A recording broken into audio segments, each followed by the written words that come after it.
55 things StarCraft 2's upcoming patch 5.0.15 should have. So Omniskeptic basically made his own balance patch.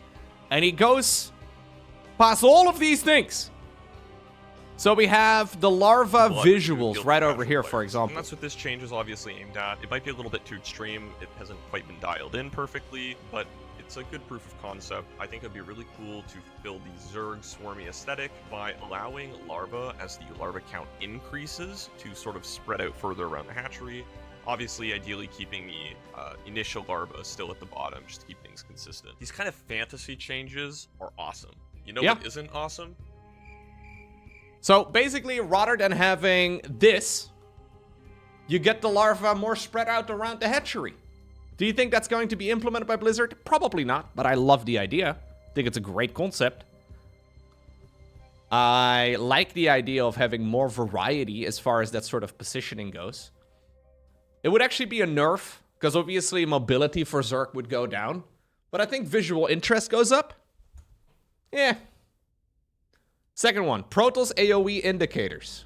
Legacy of the Void, Blizzard added a new area of effect indicator for Protoss, and they added it to the campaign, but for some reason it wasn't pushed to multiplayer, and it just kind of looks better than the existing one. So if possible, I think we should just update that, and it's also a very easy change. Something else I noticed is that the Disruptor does not have an AoE indicator, and this is probably just a bug / oversight. It doesn't even show it if you hover over the button. Yeah. The next one will take too long to explain, so I just won't. But basically, Mothership Cloak and Guardian Shield have no range indicators because no. So the previous one with the visual change for the Protoss abilities sounds like a no-brainer. Why does it not have one for the Disruptor? Why is there no consistency between the campaign, co-op, and multiplayer? It's because they just didn't get around to it. They just didn't do it. Small change, but not a bad one. Existing standards really work for them. The Guardian Shield is not too bad. It does say the range on the ability tooltip, and it also, when you pop Guardian Shield, you can see its range extremely clearly. It has great visual feedback, but the Cloak actually doesn't. I mean, the Cloak, there's no indication of the range. You basically just have to walk a unit inside and outside and watch it cloak and uncloak so you can figure out what the range is on your own. It's absolutely terrible. If we really don't want to do a standard, we could just use the existing sort of range indicator thing. It's the same amount of difficulty to do. Why is there no range indicator for the Mothership's cloaking? There's a lot of little inconsistencies that I think a lot of StarCraft players like myself are so used to that we don't even really think about these sort of things. But why does the Mothership's cloaking ability have no range indicator compared to literally every other ability like it in the game? Seems like a no-brainer. World's your oyster, just add something. The Reaper suffers from a similar problem of not having an AoE indicator on the KD8 grenade. This one I don't think is a bug or an oversight. This was intentional, but it was the consequence of a bad design decision that's unrelated. This is how you would expect KD8 charges to work, as it's a very precise ability because you're bouncing your target to specific places. But it doesn't actually work this way. In the live game, it snaps the target location to the closest side of the unit that you clicked on. So you can't click on the opposite side of a stalker to bounce it towards you, because that will place the grenade at the front of the stalker and bounce the stalker away from you. So if you ever felt like your KD8 charges are doing something weird, they're not obeying your orders, that's what this is. And the reason this messes with the possibility of an AoE indicator is because every time you try to throw it at a unit, it's just lying to you about where you're going to try to place the KD8. I like the combination of these two fixes because it makes things more... This is really going to fix a lot of the Reaper versus Immortal engagements that we come across in the... No, okay, sorry. More precise at the high level, but this seems like another one of those no-brainer changes. Why is the Reaper grenade unreliable? Also makes things more understandable at the lower This is amazing though. Like, nobody asked Omniseptic to like make this, at least not as far as I'm aware. Like, nobody's asking him to put in all the work to like make all of this, but he just made it. And you know, all you need to do is just implement it. I mean, maybe troubleshoot and maybe test it for a little bit too. But you know, maybe just be like a modern company and use your paying customer base to test your product for you. Why pay beta testers when you can just use your customer base? Well, something like an AoE indicator is good game design and might keep around a player who would otherwise have had a bad experience, causing them to leave. What it doesn't do is become cool. No new player looks at a change like this and goes, wow, that's cool. I want to play more of that. That's my favorite unit. Something Blizzard really nailed at the start of StarCraft 2 was making sure that every unit had a clear fantasy role. You know, you went, what is that unit? Sorry. That's the jetpack unit. And the Reaper does a really great example of this in a live game. You know, the Reaper, if you look, its model is slightly off the ground, and when it turns, it actually sort of like, its whole body shifts because it's in the air, not grounded, it's not anchored to the ground. So it rotates its body like a medevac or an air unit when it turns. Except I lied. I just lied to you. It doesn't lift itself off the ground very far. It doesn't rotate its body when it turns. No, in the live game, it looks like it's touching the ground. It looks like it's dragging its feet all over the face of the earth. Similar to like when your mom's over and I'm dragging my... joking, but Whoa. Whoa, buddy. Hold up right now. I didn't know my mom was familiar, but I'm just kidding. Okay, all right. In all seriousness, we can safe value to lift it off the ground at 0.15. We can go a little bit further maybe, but the safe value's there. Also, just add a very, very small banker to it. But that's still not cool! Guys, this is not cool! Nobody cares about this. You know, people that want to innovate and try new strategies, this is not what they want to hear. They want some cool ability. Like, for instance, we don't have an LOS ability in the game. What if the Reaper had an upgrade on the tech lab locked behind the Ghost Academy that upgraded the KD8 to emit a 3x3 LOS blocker as a gas field? Line of sight. So this would be blocking any vision going through it. Love that. That's a cool idea. I don't know if it's any good, but it'd be nice if the Reaper wasn't absolute useless after the early game. Reduces the vision range of enemy units inside of it to 0. A utility-based ability. And you know what? The Reaper, he's got a gas mask on, he's got a jetpack, make it cooler. How about this? The Reaper can suicide himself by detonating his jetpack if he's standing inside the zone to blow up the LOS field. That's cool. If unpolished, it's rushed it out, but you know, it's a cool idea. It certainly gives the Reaper some survivability after Ling Speed and Blink and stuff are out. I think you gotta be real careful creating new area of effect-based damage dealers, mostly from a balance point of view, but yes, coolness will pretty much beat anything out. Isn't just buffing the Reaper's speed directly.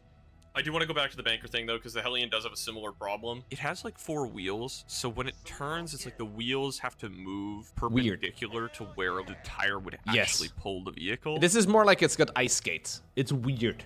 And I think this is why it's felt always very stiff to me, and I think the Cyclone actually has the same problem to a lesser degree. They just need to bank a tiny degree to make it look like it's sort of leaning into the turn. I just want to clarify as well, this is purely visual. Banking is just an actor, so it doesn't have any impact on how the unit actually moves. It's just how it looks like it's moving. I know this seems like so tiny, but these sort of like visual feely changes don't just make things look nicer for new players, but they actually make the game feel fresher for old players. Because if you play the game long enough, you become so ridiculously familiar with the animations that you don't even get that quick dopamine boost from something unexpected. It's very true. So this over here looks way nicer for sure. These are the type of things that, like, I was confused by when I first played this game in 2010, but then I haven't really thought about it ever since. And I feel like there's indeed lots of stuff in the game. Like, it doesn't really make sense that a Hellion, when it's turning, does a sideways... Like, that doesn't make any sense. Maybe they have some sort of weird technology, you know, where there's wheels underneath their wheels. So they can move, but it doesn't really make any sense. In the way the unit's moving visually, and you don't have to do the whole balancing debate in Backlash. Last patch's Hydralisk move speed animation was a great example, and it's why I keep harping on and on about the Hellion's turret not visually tracking, even if it's only... So yeah, he made this point before, where the Hellion's turret tracks the target that it's trying to hit. This is actually such a cool change. That's why I keep harping on and on. Look at the weapon turn over here. So the unit's weapon turret is separated from the direction that the unit is. This is a great idea. But the Hellion's turret not visually tracking, even if it's only the visual change implementation. And you know what? I'm just gonna say it. The Thor should be bigger.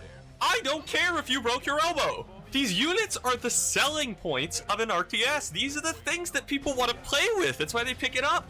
I don't care if the top of ladder, it makes it more difficult to control. Make the damn thing bigger. Bring it on, Reddit. It's too late to turn it into a Goliath. Gold Leaguers are not losing because the Thor is getting stuck on other units. It's not happening.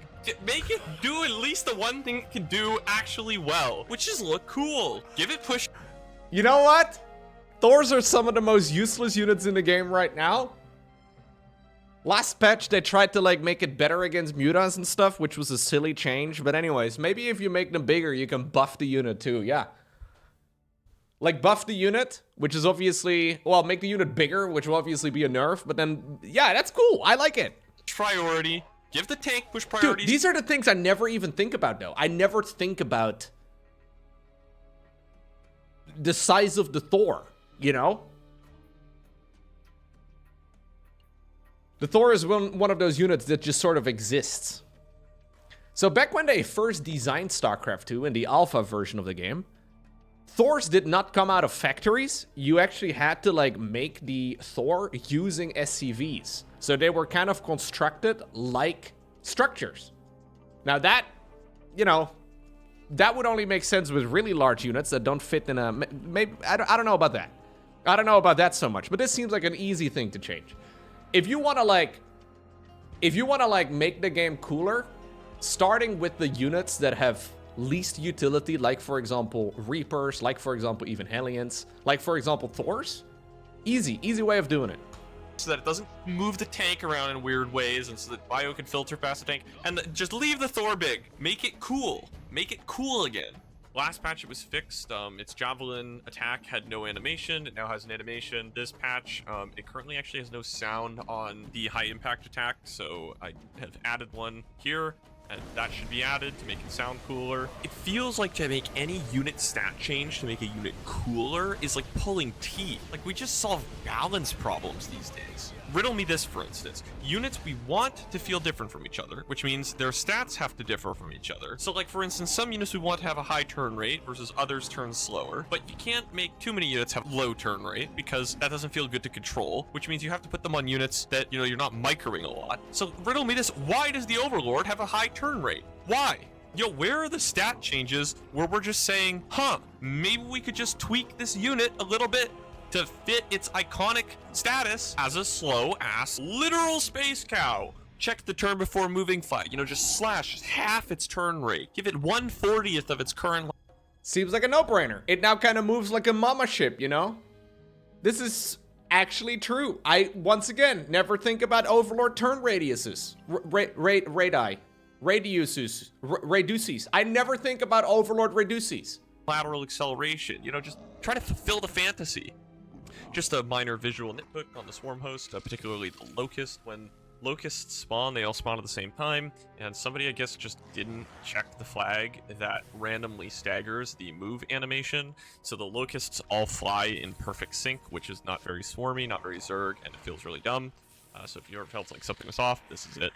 It's a quick, easy fix. It's nice. So Another they don't all problem move with in the swarm same host way. Control is that locusts spawn directly over top of the swarm host, which means if you try to box your new locusts, you'll end up boxing the swarm hosts too, and they have a higher priority, which means you won't be able to cast the swoop ability with your new locusts. True. So here you can see if I have both the locusts and the swarm host selected, the swarm host actually does allow the swoop ability to be cast. In fact, since recording this, I've actually realized it's probably even smarter to allow the swarm host to spawn locusts while locusts are selected as well. They're basically a 2-in-1 unit. In fact, if the ground locust is the active subselection and the only other unit in the subselection is a flying locust, you still can't swoop. Why? This clip is actually showing something different, though. Another problem with locust control I have is that locusts that have already started their swoop will still be selected if you control click the remaining flying ones. So if you try to like split them to two different locations, you tell half to swoop, and then you control click the flying locust to send them somewhere else, you'll also select the ones that are already swooping. This is very clumsy, actually. If you've ever played with swarm hosts, like, this is very minute unit control. That if you kind of just see swarm host and you see the programmers deal with it, it doesn't look like it's a thing. But that's because they're very good at the game. If you've ever tried playing swarm host, they feel really, really clumsy. Especially bad because even though the locusts mid-swoop are selectable, they can't be So the swoop ability, by the way, is the ability to like manually land it on the ground. Not super commonly used, but orders, so sometimes they'll get the orders that the flying locusts are given, but sometimes they're mid-swoop and they'll miss the orders. It just feels random. This is an easy fix. There is an existing checkbox that would allow you to disable the selection for locusts that are currently mid-swoop. Something that makes me angry about the spawn larva injectability is that the one that you see visually currently active on the hatchery could be the only one, or there could be an additional 65,534 active and you would have no idea. Yeah, so you can queue up injects. They changed this in like Legacy of the Void. Back in the day, you could only have one, and then, you know, that was it. These days, you can, well, chain them. You can queue them up. There's no indicator for how many you have, though. Big jump there. So I think it would be great if we could just add a little, like in brackets, a number. If you hover over the green icon in the bottom middle left of the screen, this sort of indicates that a hatch has been injected. I mean, this seems like adding a very small change, but yes. Counter there. And no there's brainer. Really no downside to that. So something you'll notice about the siege tanks here is that when I issue an order to unsiege, I can then very immediately queue in order to re-siege. Super annoying, yes. The tank will sort of automatically queue that up and do the unsiege or the re-siege after it's done its current one. I'm not hitting shift here. Zerg is missing something like this, I think, on the Queen's Spawn Larva ability. In-game, if you try to inject and then you recast inject while it's already injecting, the Queen just sort of loses the order. And I think this just kind of penalizes lower-level Zergs for no real reason. If they issue another click, it should probably just queue it up, if done fast enough. Okay, this one's highly controversial because it produces inconsistent behavior, but I think it does so for the benefit of lower-level players at the expense of the highest level. Not all Zerg players are Serral, and the lower-level Zerg players generally suffer from the It's not a problem I run into, because I am literally Serral, but, you know. Called queen shuffling. And queen shuffling is when you have multiple queens spread across multiple bases in the same control group, and where you shift click to try to inject larvae into the hatcheries. And what this essentially causes, due to poor smart cast behavior, is a queen at base 1 move into base 2 to inject, and a queen at base 2 move into base 1 to inject. It's really inefficient and it's super stupid. The queens basically just end up running all over the place without any rhyme or reason, and it's very hard to even tell what's going on to correct it as a low-level player. So players fix this at the highest level by using camera control groups for their injects. It's a... Like, knowing how to inject your bases as Zerg is like one of the main macro mechanics. Like, knowing how to inject is like one of the biggest things to learn. It gets a little bit messy most of the time. The way that this solution works, and the reason it's so controversial, is that we are trying to find the cases where we know that you probably aren't going to want to actually drag queen from base to base and eliminate that possibility of being cast. So what are these cases? Well, first consider that a queen regenerating energy will reach 25 energy for an inject exactly at the time that its previous inject will expire. Right. This means if there's a queen already near the hatchery, it is always going to be able to inject at least once to keep the hatchery running. Now, obviously, you wouldn't want to make it so that a queen couldn't inject a hatchery that had another queen nearby within range, because, well, like, what if they were both in range of the same hatchery? However, that option becomes a lot more reasonable if you first make a check to see if the queen is further than like 30 range away from the hatchery.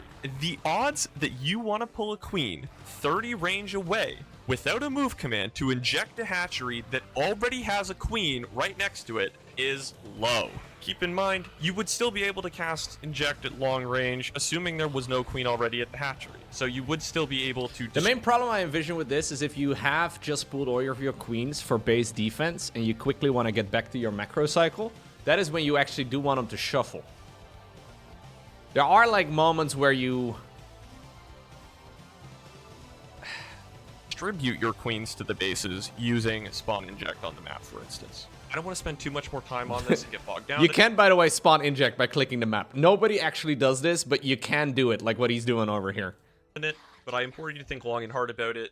It's definitely a solution that introduces inconsistent behavior, but it could be worth it because it really does limit queen shuffling. They stay at their current base more often, and when they do shuffle to another base, they will only move like one base maximum away. Again, this is aimed at the casuals, which means if you're watching this video, it's probably not aimed at you, and yet you might be wanting to support it anyway if it's a good idea. So what you're observing here is something that's bugged me for quite a while, and it's that the Lurker's spines don't really accurately visually represent where the damage is actually being dealt. And the reason for this is the thing that triggers the spine to appear visually is after the damage has already been done, and it takes a long time for the spike to raise out of the ground and then go back down. So there's times where the damage will hit far before the spike comes up, and the damage will not hit when the spike is very clearly on the unit because it hasn't disappeared fast enough. So the solution is just to speed up the visuals of when the spike comes up and goes down. Additionally, most attacks generate a visual effect when they hit their target. So for instance, the Marine generates a little ricochet effect, the Stalker particle disruptors explode in a blue ball. The Lurkers is very small, and it appears at the unit's feet, so it spawns inside the unit it hits a lot of the time, so you can't really tell. So by scaling it up and moving it upwards on the model, it's able to be more easily seen and tell which units have been hit by the attack if they don't die. I'd recommend replaying that section on a slower speed. Can anyone explain to me why the Hellbat looks like it's been smushed like a pancake? Like, it's not very tall at all, even though it's like a lumbering mech that a Marine's supposed to be inside of. I'm pretty sure that there's actually, like, they call it a penguin build when you have like a Hellbat Viking build. Like,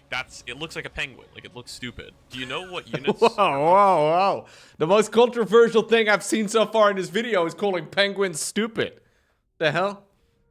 This section is called Pancake Hellbat. It's supposed to look stupid. They're supposed to look cool. We need to just stretch the model out vertically a little more, and it starts to look a little more intimidating against units like Zerglings. Another problem is it looks bigger now. Huh. So all I gotta do to make it look bigger is stretch it out a bit? I mean, I agree, that's a great idea. The Hellbat walk animation speed. In the last patch, we adjusted the Mutalisk walk animation move speed, which I think was a success. Made it look a little bit more slithery. The problem with it does look bigger. I mean, it makes sense, because it's literally supposed to be a piloted mechanical thing. Hellbat is that it walks at the same, if not faster speed than a Marine. Like that doesn't look odd. That's not how it's supposed to be. It's clearly a more lumbering unit. It's supposed to be slower. It looks bigger. The strides it takes should be longer. Then I've got some other visual nitpicks. There is currently a bug on the siege tank attack impact animation fire that causes units that when they're picked up, the like blast craters and fire to sort of disappear or appear in weird places. And while we're talking about it, this fire that exists on units after they've been hit by the tank fire in order to indicate they've been affected by the splash damage portion should also probably be reused as an asset on the Ravager. Right now, the Ravager's corrosive file, despite being like a fireball, it doesn't actually leave fire behind on the units it hits, which is especially a problem when the Ravager is targeting air units, because besides the health going down, there's really no indication that the air units have actually been hit by a corrosive file. And then obviously there's the less impactful case, but you know, it still does make it a little bit more readable when ground units are hit by the bile. This can be implemented in a way. Wait, there's no visual indicator other than the HP going down, and I guess the unit moving if it gets hit, if it was stationary, that your unit has been hit by a bile?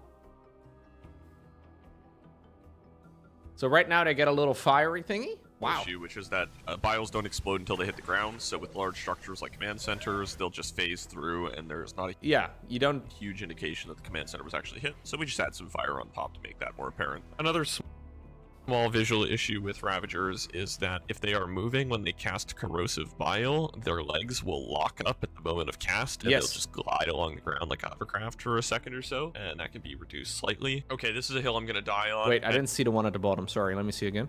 Around like a hovercraft for a second or so. I looked at the same thing twice, even though both of them were the live version of the game, and I've seen the rollerblade Ravager about 100 times. So, and that can be reduced. 100? Safe to say a little more than that. Slightly. Okay, this is a hill I'm gonna die on, and if you disagree with... Dude, I feel like every single one of these changes, other than the Queen Inject one, you could just literally implement in the game. And like 99% of the player base wouldn't even really notice, but it's all like nice improvements. Like all of this is refined. This, frankly, I think you need to go and touch some grass because... But this is not for pro gamers though. This is just for fans of the game. Like this is for people that like watching the game. Which is, let's be real, what makes StarCraft 2 a game in the first place, right? Like why this game is still around in 2025, 15 years after it came out, is because people like watching it.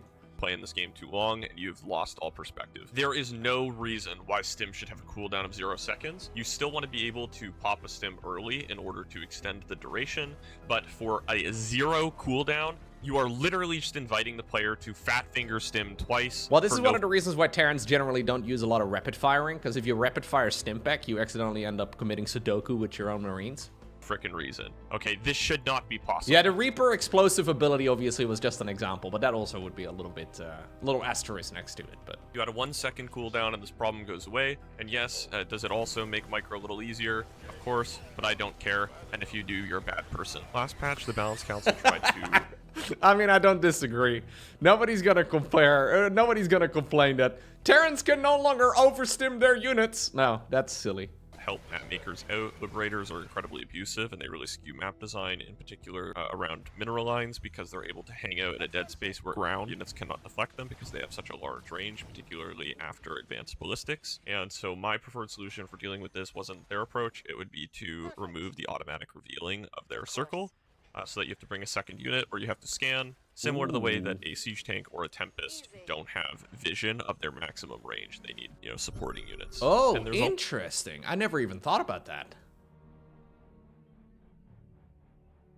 So the Liberator technically gains additional vision because of the circle that is technically outside of its vision range? This is a significant nerf, obviously, to the unit, but... Solution for dealing with this. So this is the live game where it gains vision inside of that circle? Automatic revealing of their circle, so that you have to bring a second unit or you have to scan, similar to the way that a siege tank or a tempest. This is a nerf for sure to specifically TVP. In Terran versus Protoss, it would be quite significant. They need, supporting units. And there's always opportunities to adjust TVT the sound as well. of units to give them a fresh coat of paint, like I did there. Speaking of map making, one stabilizing force to the ZVZ matchup on ladder. But it's weird though. Like when you think about it, why can the Liberator see further than it can see? That doesn't make any sense. Like a siege tank can't do that. A siege tank can shoot further than it can see. A Tempest can shoot further than it can see. But those units need vision. Why can a Liberator do it? Giving Zerg players the potential to wall off certain entrances from link. That's an inconsistency I've never even thought about. Huh. Particularly relevant at the natural base opening and sometimes near the main. The problem is that for Zerg to wall, they have to have creep at the location, and oftentimes the walls that you need are simply not capable of being constructed in time, since it takes so long to get the initial creep tumor out and for it to spread. And that's without mentioning losing the energy that might be essential for an inject or even a transfuse. It's actually quite difficult to get the center of bases between minerals and gas with the hatcheries go to be close enough to the areas where you actually need to wall with the creep. Last patch, the council tried to help out map makers by increasing the range at which hatcheries spread creep, and so increasing the hatchery creep radius just by 1, while appreciated, it was sort of a band-aid. It helped us out, but it didn't actually address the core problem, and obviously only 1 additional range is not going to be game-changing. In a lot of situations, having the hatchery be closer to where you want to wall is a mapmaker's issue. However, some aren't. There are some fundamental layout restrictions because of this. For instance, in this example, the siege tank simply will hit the mineral fields if I move the hatchery any further south towards the main ramp. This is a totally contrived example, but you get the point. So my radical proposal is allowing mapmakers to extend creep when generated in a certain area a few blocks farther than usual. There might be a little bit more work to be done in order to try to come up with a standard for how to visually communicate which areas are considered creep extension. Maybe little purple rocks or something. Wait, how did it extend? Sorry, I'm dumb. How did it magically extend in that direction further? So my radical proposal is allowing mapmakers to extend creep when generated in a certain area. Oh, so mapmakers can assign where this creep spread would go if a Zerg player would spawn specifically, and that's, yeah, it's the mapmaker's choice. Interesting. I mean, I don't hate it. I'm assuming you can control, you basically paint in this section as a map maker. Yeah, because obviously the creep around the main is circular, right? And it kind of limits the like the types of main bases that you can make. Honestly, I don't mind this at all. I mean, obviously it would have to be tested. Like, it's one of those things where like maps get tested anyways. Yeah, what if you maybe proxy hatch? 2 blocks farther than usual. I think this is cool. I feel like giving more freedom to map makers is pretty much always a good idea. There might be a little bit more work to be done in order to try to come up with a standard for how to visually communicate which areas are considered creep extension. Maybe little purple rocks or something, but you get the point. We could even then revert the hatchery creep radius change. Okay, let's talk about Terran thematic changes. First of all, salvage in its current form is horrible. Okay, there's no visual or auditory feedback. There's just this random line that appears, and when the line runs out, the building explodes. Like, the player will just have no idea what happens if it's the opponent's building that starts to salvage until it happens, and even then they'll be like, why did the building blow up? Ooh. I threw this together in 5 seconds, but something like this would be great. Blizzard Yeah. had this cool thematic idea for Terran where they would be able to pick Mate, up this is all excellent. Seriously though, there's like people in the StarCraft community, so Omniskeptic here is well clearly putting in a ton of work. This is so much effort. To cook up a video like this and to test all of this and to actually like think about it, process it, and execute, like base and move it elsewhere. But even in scenarios where this should be optimal for Terran, such as on a 4-player map where there is an alternative main base you can take in another corner, we never see it. And the reason, partially, is because it's just not practical, as you have to leave behind a lot of your critical infrastructure, such as supply depots. don't suggest flying. Don't suggest flying supply depots and reactors and tech labs, please. The map-making problem that Terran gets trapped in their quadrant with the distance between their production and the area they're trying to defend growing larger and No. larger. I don't know if we want to salvage those things, dude. I don't know about that. Adding salvage to the sensor tower seems much less interesting to me than adding it to add-ons, because that could even create new and interesting ways of constructing build orders. Obviously, add-ons with the structure attached. Actually, it would be kind of cool. I don't really care so much for evacuating the main base, but this could change up the early game. Somebody will come up, probably Gumiho, will come up with something weird. The entire Terran base is now salvageable. You can now salvage your planetaries, salvage your engineering base, salvage your gas geysers. Balance implications aside though, I think it's kind of a cool idea. Wouldn't be able to salvage. Allowing supply depots to salvage. You know what you is can do? You can land a barracks at your opponent's add-on, and then salvage their add-on. The ultimate BM. Not a good idea, because it messes with the supply curve in strange ways. But what we could do to make depots more relocatable is allow them to use the call down ability to essentially move the 8 supply from the normal depot over to another location. That means you'd only have to build half the depots you currently have at your new location, and you'd be able to transfer the rest over. Ignore the lack of polish, I was rushed to get it done. Also just want to comment that this would be a much better adjustment to the call down ability, I think, than what the council did with the health. Yes, dude, that's way better than the cooldown thingamajig on the Nexus. If you can remove the thing from the command center rather, and just allow supply depots to double up like that, that is way better. Yeah, you can become a supply depot Archon. I find it very strange anyway, and this is something that has been bothering me since 2010. So, allow an old man to rant. But the fact that Terran has a sudden supply depot that comes out of the High Heavens ability is kind of weird, because Protoss and Zerg don't have it. Now, a supply depot takes a couple seconds longer to build than an Overlord and a Pylon. But honestly, I didn't know that for like the first 12 years of me playing this game, so I feel like the majority of people have no... This is way better. Thing that nobody uses, nobody likes, and is really not great design, if you ask me. Also, something else I want you to pay attention to here is... I hope you also... maybe a door. Do we have a door for yeah, a door for Protoss players?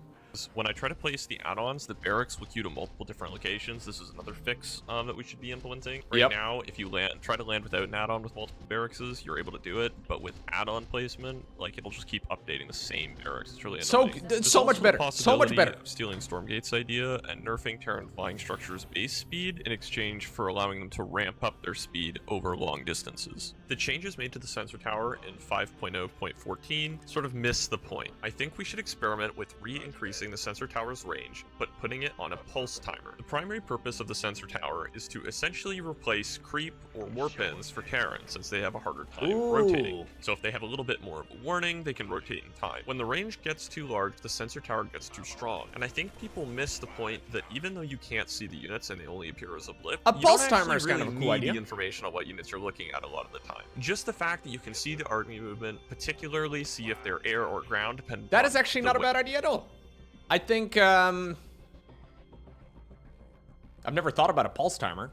Like, I think you would need some sort of visual indicator for it, but the idea is not bad. The way that they're moving, the way that they're pathing, tells you all you need to know. And there's some fun conversations about how you would implement a pulse. For instance, can you build more than one sensor tower to increase the pulse rate, or are they all at the same time? I think this is a much more fun and useful avenue to explore. Here you'll see me having to shift and then spam left click a whole bunch in order to get the caustic spray ability going. I was actually in the editor, so funnily enough, I don't have access to rapid fire here, so this was kind of awful. Oh, I was gonna say. Anytime we have the opportunity to move a spell away from being dependent on rapid fire for optimal use, we should take it. Obviously, you can't always do that, such as in the case of Ghost Knight, because it affects the balance. In any case that you try to remove rapid fire, you are just by nature going to be disrupting the very top of ladder compared to those below them. However, I think that in the case of the Viper and the Corruptor, we have a good example. So that was an instant, like that was one click and all of them activated it in one go?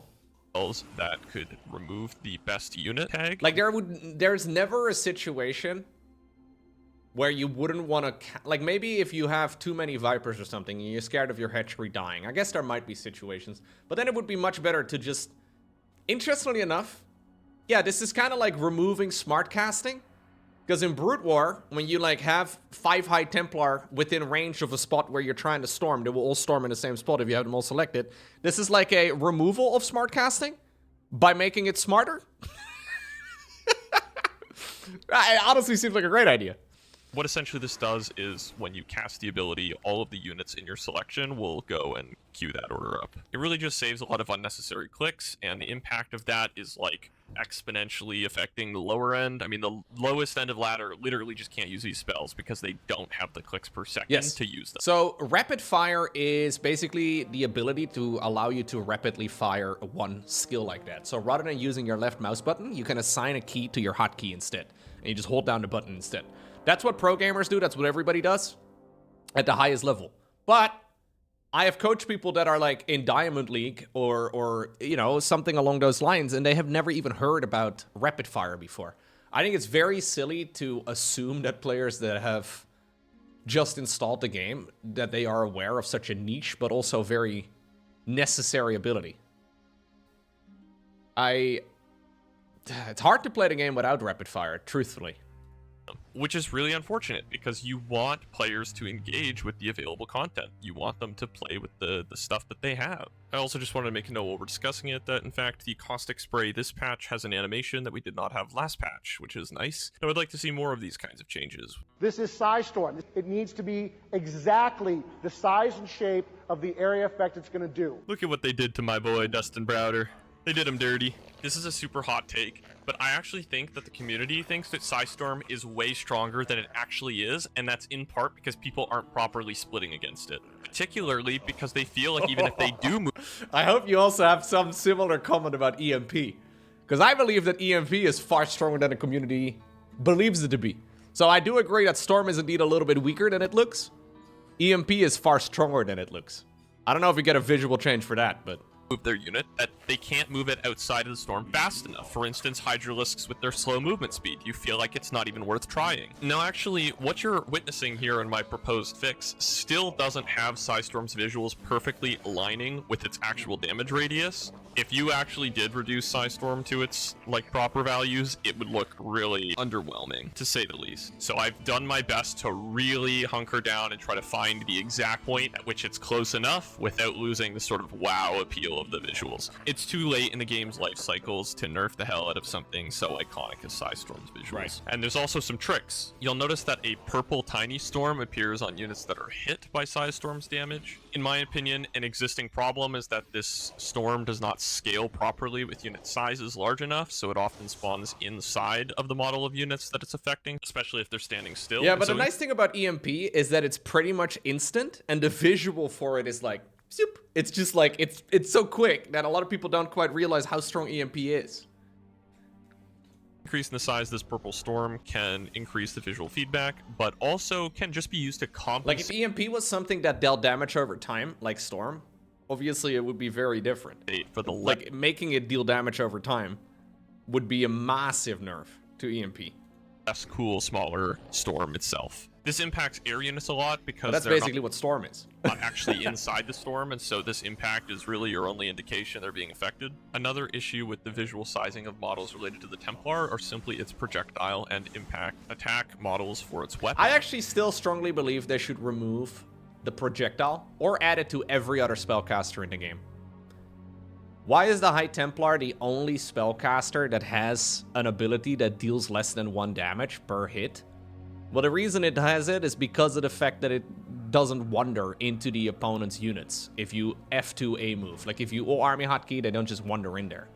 But, like, Infestors don't have it. Vipers don't have it. I guess Sentries have it.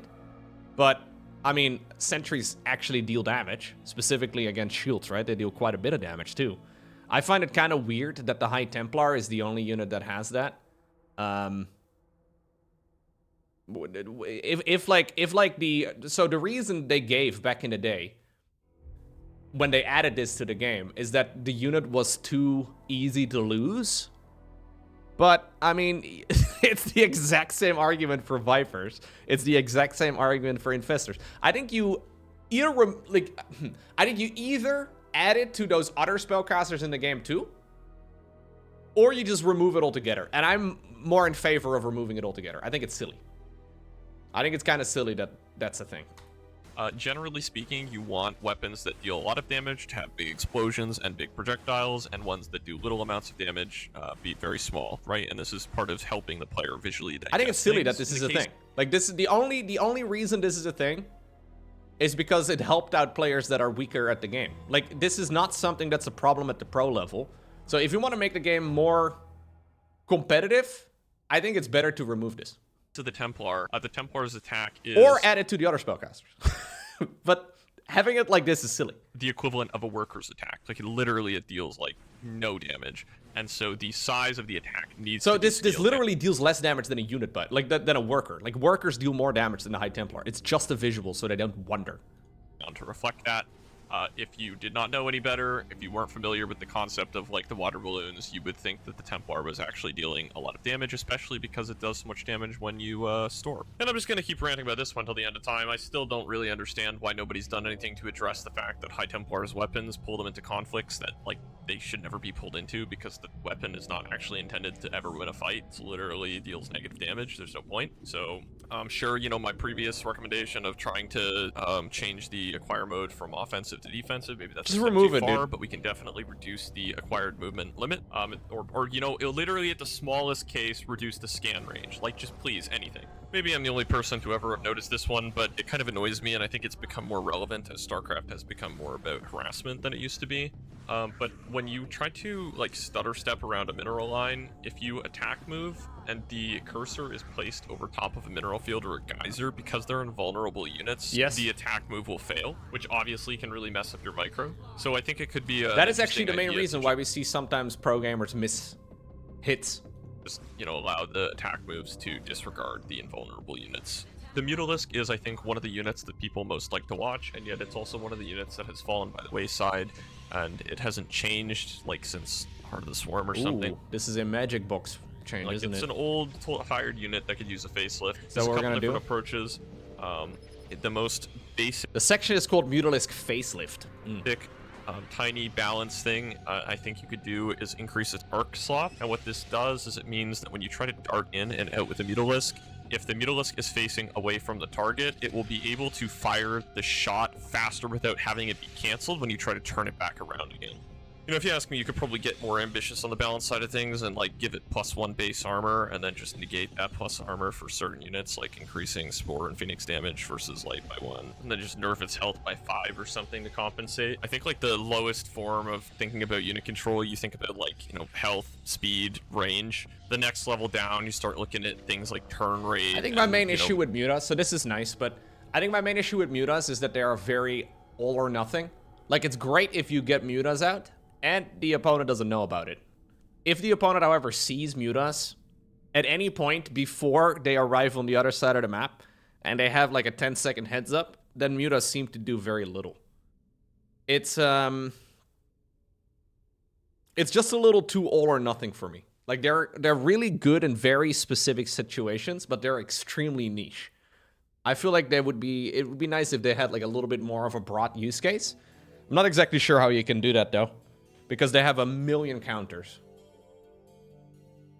So specifically against Terran, you can go Marines, you can go Widow Mines, you can go Thors if you're really concerned. You can even go Liberators. I've seen Liberators destroy Mutas. Like, there's just too many hard counters. I'm not sure how you like change it. This damage seems point. nice. And then at the bottom, you've got stuff like range and arc slop. You've got stuff like the acceleration and the deceleration. I don't know. I think there's a lot of room to play with the Muta. And these lower level things, I think they get forgotten about and should be looked at more. Like the Mutalisk, people look at it and they just go, oh, the damage point is low, so like that's the best we can do, Chief. But honestly, that's not even that interesting. You know, if you're going to make a thematic change without radically changing the unit, I think I would probably just modify its health regeneration to be more interesting. So instead of just having faster regeneration on other Zerg units, which is kind of like, I mean, boring, it might be cool if it was like it regenerates faster the lower health that it is.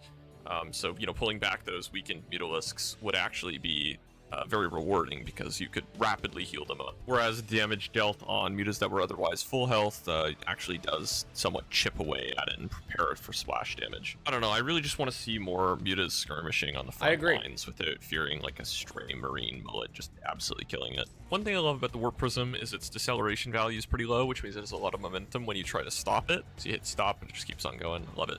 However, this does have a downside, which is that if you try to like chain pickups, or just in general when you're trying to control units, the Warp Prism will decelerate while approaching the unit it's supposed to pick up, which really slows the whole interaction down. It feels really terrible. The most annoying part is just the inconsistency. Like, if it's within range, just exactly on the line, it's instant, but if it's like 0.025 outside of range, you're dealing with deceleration, which is just, it's not fun. So as you can see here, I've just sort of jerry-rigged away to keep the acceleration when it's, you know, just regular coming to a stop or whatever.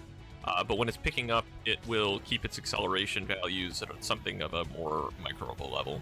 Another one of those no-brainers. I've said it before, but the dropship should all have a You know what I miss? Nearby. I miss proxy Warp Prism juggling. Now, little asterisk right next to it, I hated playing against this Haas-based all-in. Remember when he used to proxy robo facilities in the opponent's natural? And you would never be able to expand as Zerg and all that? I hated playing against that. But now that we haven't seen it in a very long time, I really miss seeing pro gamers execute even something remotely similar to it. It was really fun, man. It's a crazy cheese. I feel like Protoss in general doesn't actually have that much cheese. I know a lot of people think Protoss is the cheesy race, and they have a lot of like cheeky all-ins and all that, but like, when's the last time you've really seen Protoss players cheese?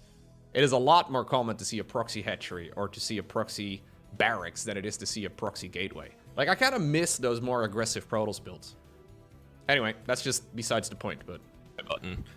I mean, it's 2025. Pull yourself together. Let's play a fun little game. Tell me why these two fights end differently.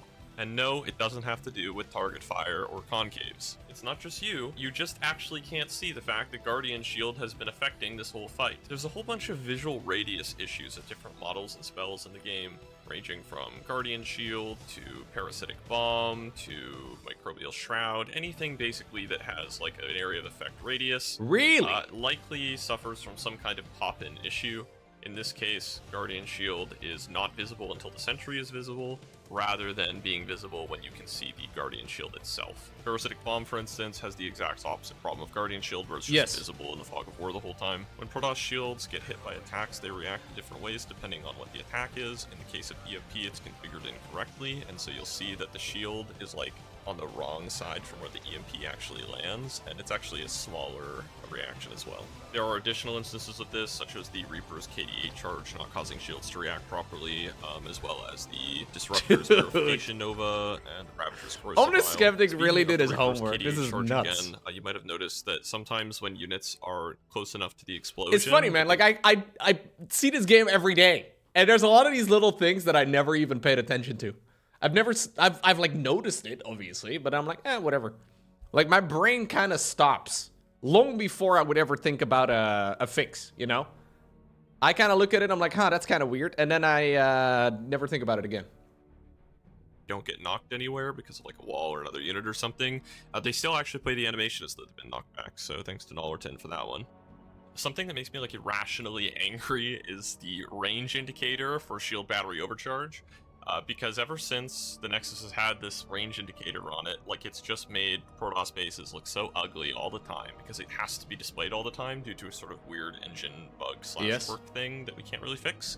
But there are things we can do to mitigate how often we have to display this range radius. For instance, if you've already cast it and it's on cooldown, there's no need to keep it around. Something else that makes me angry is that chronoboost has no cooldown and is local to the Nexus in terms of like energy or whatever. There is literally no indication that recall or energy overcharge are a global cooldown based ability. Like, this is just not a thing that's communicated. And also with the range actors, like, there's no communication that one Nexus can cast within the range of another Nexus. So like, this whole thing, I hate the whole thing so much. It just makes me so angry.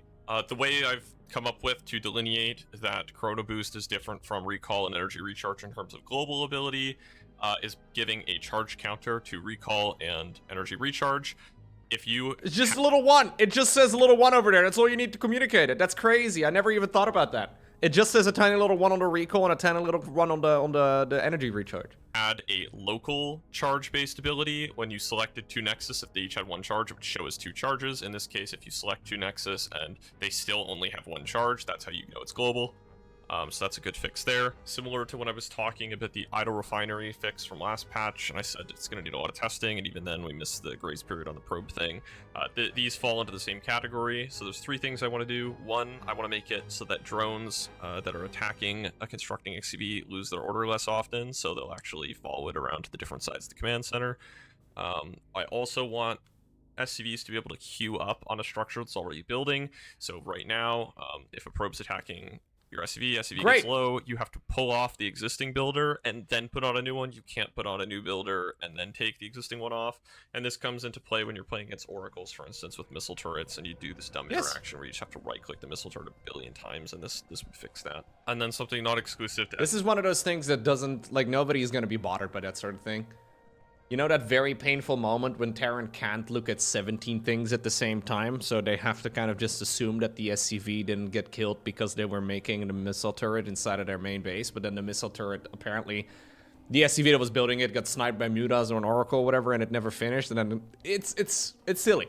TVs, and something that very much complicates when you combine these two. So again, you know, take this with a grain of salt, see if I can even do it. It's quite difficult. Ideally, I would like to help new players out by making it so that if you tell workers... A lot of these changes are good for new players, actually. Now, I don't know how many new players there are. Like, just period. But a lot of these things definitely are quality of life improvements that are absolute no-brainers. They don't affect the pro level at all. Like, anything that doesn't affect the pro level but makes the game slightly easier or slightly more like, it's all nice. It's good. To right-click a Vespene geyser that doesn't have a refinery, and a refinery gets built on that Vespene geyser, the order will be rerouted from the Vespene geyser that no longer exists to the refinery. Then I have honorable mention ideas. I think probes should be able to fake harvest while hallucinated, but not return trip to the Nexus, if that makes sense. They just sit on the patch infinitely while mining. I think it would be cool to fix the Oracle bug. It would be cool to fix, I mean, the Sentry and the Void Ray too, that's the same bug. There's an Adept bug that still hasn't been fixed. The Cyclone is currently shooting, I think, 33% faster than normal or something crazy like that, although that's unconfirmed. But there's other Mothership bugs, lots of stuff. I'm sure I'll get to it at some point. And then just as a final note, TLMC 20 of the 92 maps that passed the initial quality assurance screening, these two maps of mine managed to get 90th place and 91st place. Oh, so, what? Omnis Skeptic, he's made many maps that made it to the StarCraft 2 map pool. So he's made two maps, one called Gukton and one called The Map That Needs No Name. Neither of them got very far. Oh, like, second and third worst. So no one's ever going to play them if I don't, like, basically beg. So please, somebody play them. There was a lot of time spent on them. They're not perfect. The bottom one is very wacky, and you will die a billion times trying to learn how to play on it. Gukton's a little more reasonable, but yeah. Anyway, this was OmniSkeptic signing off. Yo, this is months of work. Like, this entire video in this half hour or so has, like, months and months and months of work. And I would be very sad if none of those things actually got implemented. Because this is all pretty much, for like 90, maybe 95% of them, I look at it and I'm like, yeah, that's a no-brainer. That's a no-brainer. That's a no-brainer. Why don't we implement this into the game? I really hope that some of these get picked up, because it seems like a great idea.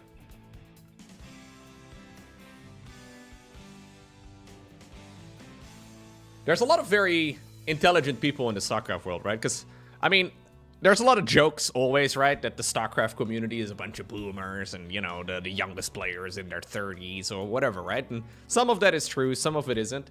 But the fact about the truth of the matter is, if a lot of people are in their 30s, a lot of people are IT professionals. A lot of people are very good at what they do, right? And that's, I think the average viewer is probably an engineer or something along, along those lines. So there's a lot of intelligent people that try to make the game better, and they just do it out of the goodness of their hearts because they enjoy the game. They like what they like, right? So, I genuinely believe that the StarCraft community like puts in what is essentially the equivalent of like a couple $1 million of free work for Blizzard every year, and it'd be nice if it gets implemented because it seems like a lot of this just seems like an absolute no-brainer.